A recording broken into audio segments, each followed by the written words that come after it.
Ayun, good morning pong muli sa inyong lahat 11:04 ng umaga. Andito po tayo pa rin sa yung nakikita nyo na yan, medyo traffic. Arnaldo Highway po yan. Pascam na po ata ito, pasong Kamatsili, no? Papunta po ng Gentry yan sa kanan. Pag kumaliwa, papunta po ng Governor's Drive. At isa pang kaliwa, papunta po ng Open Canal yan. Dito tayo sa kanan, no? Nakalagay dyan, traffic advisory, bawal ang truck sa Open Canal. Ayan. Bawal ang truck. Ayan, may mga nagdaraan naman. Ayan. So, kanan tayo ng Pascam 2 dito sa Barangay Hall ng Pascam. Yung entrada niya medyo makitid pa and then rough road pa, no? Meron pang ang puno ng Kamatsili. Ito raw po yung Open Canal or Daanghari Extension mula po dito sa Arnaldo Highway papunta po dyan sa Governor Ferrer Drive, no? Sa Pasong Kawayan, from Pasong Kamatsili to Pasong Kawayan. Tapos may dadaanan pa tayo mga residential kasi nga yung right of way issue as usual. Oo. Nako, sabit. Sabit yung ilalim ni Bossing. Bago pa kasi motor, ingat na ingat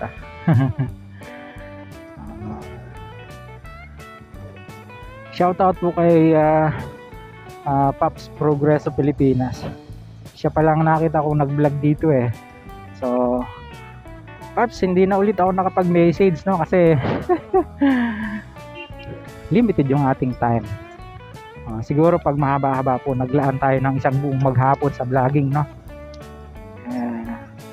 Last vlog na po natin to ngayong araw ng linggo, August 13, 2023. Kasi siyasamantala po natin yung pagkakataon na wala tayong pasok.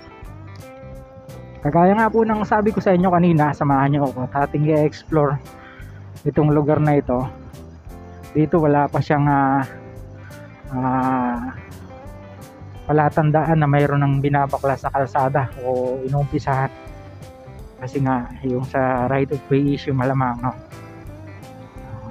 Pero sa natatanaw natin banda-banda raw ng konti, parang medyo malawang na. Kagaya nga po nung nakita natin kay Pops Progreso Pilipinas. Medyo unahan lang natin sila Bossing ng konti, no? Bilis-bilis tayo ng konti dahil naka-single naman tayo.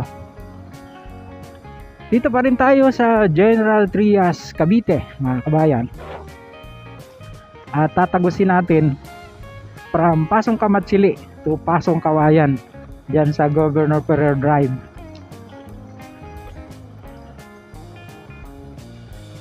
At gamit nga po natin itong Daanghari Extension. At ang sabi, ito nga po ay dediretso pa ng Tansa, no? Narinig ko pa rin nga po sa isang vlog ni Pops Progreso Pilipinas. Yan daw pong Daanghari magiging national road siya later on. Pag siguro na kompleto ito mula dyan sa Alabang all the way to Tansa. Napakahaba po niyan, mga kabayan, no? Ayun, okay na dito, oh. Diba? Maganda na yung kalsada. Oh.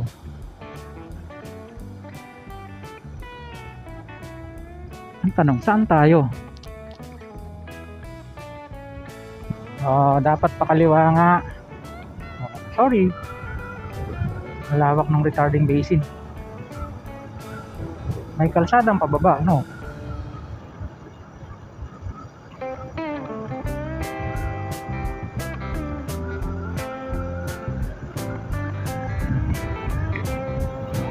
Yan, nakikita nyo na yan. Retarding basin po yan dito sa Gentry. Napakaluwang, oh. Ang purpose daw po niyan, kapag ka nagbaha, ipapump out yung tubig dun sa correct me if I'm wrong mga kabayan, ano. Ipapump out yung tubig dun sa lugar na may baha, and then dyan dadalahin.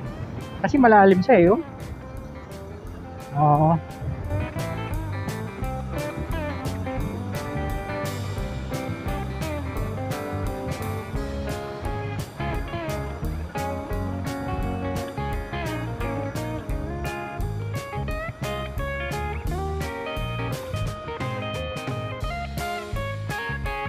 Oh, na naman. Mali na naman tayo ng pasok dito. Paikot lang tayo ng retarding basin yan eh. Ayan, dito tayo.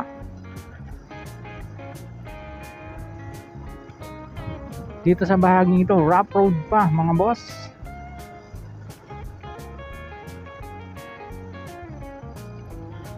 At maibalita ko lang po sa inyo mga kabayan, napakarami na pong mga road network dito sa Cavite. Tagos-tagos siya na siya ngayon, hindi katulad nung araw, no? Talagang iikot ka pa. So, hassle yun kung ikaw halimbawa, nasa delivery ka o kaya may kamag-anak ka sa kabilang ibayo. Para mo bang puntahan, iikot ka muna. No? Titingnan po natin kung saang banda ng Pasong Kawayan to tatagos. Si Kuya titinda ng ice cream, ice drop.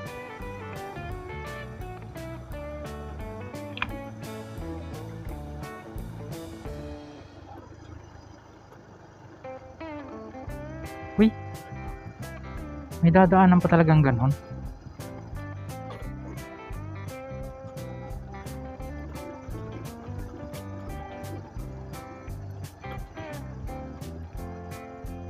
Oh, challenging ano.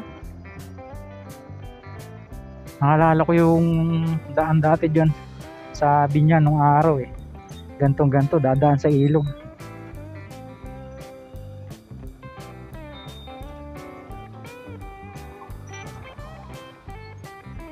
Bossing, papuntang Pascam, ano ay, Pasong Kawayan ano? Salamat. Oh, may mga naliligo, oh, wow. Dito kasi malinis pa ang tubig eh. Medyo kulabo lang siya, no? May mga naliligo. Picnic din pag may time. So, challenging pa pala ito.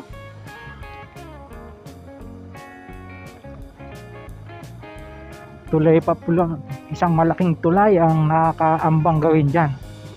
Para lang matawid itong ilog na ito papunta ng Pasong Kawayan.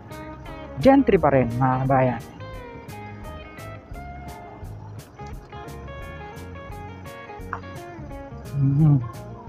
And then as usual yung right of way.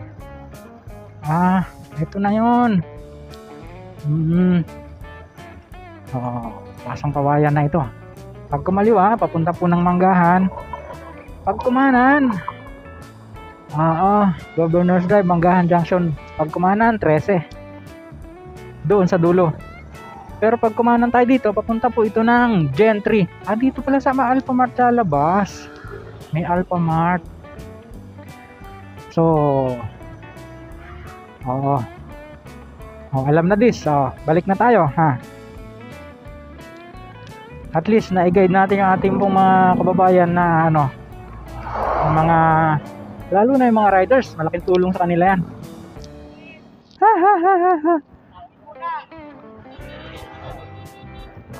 Sige, tayo muna.